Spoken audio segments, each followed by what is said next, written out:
अहिल्यानगरातून एक मोठी बातमी समोर येते। कर्तव्यात कसूर आणि शस्त्र हाताळणीत हलगर्जीपणा केल्याप्रकरणी आमदार संग्राम जगताप यांचे बॉडीगार्ड निलेश भालसिंग आणि राघवेंद्र भालसिंग यांना निलंबित करण्यात आले। सोशल मीडियावरती व्हायरल झालेल्या एका व्हिडिओमध्ये रिव्हॉल्वरचा वापर जो आहे तो चुकीच्या पद्धतीने केल्याचं दिसून आलं होतं।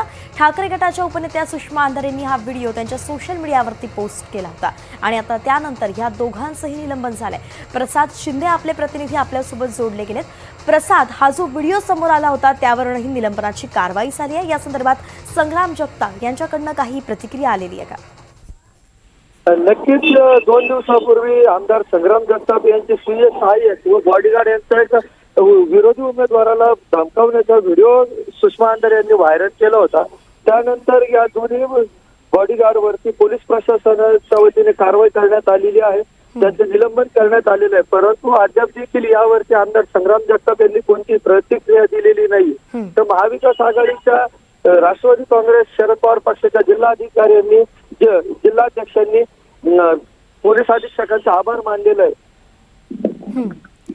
धन्यवाद प्रसाद, अगदी सविस्तर अपडेट आपण दिली। एकंदरीतच आता निलंबनाची कारवाई झाल्यानंतर आभार सुद्धा विरोधकांकडून मानलं जात आहे।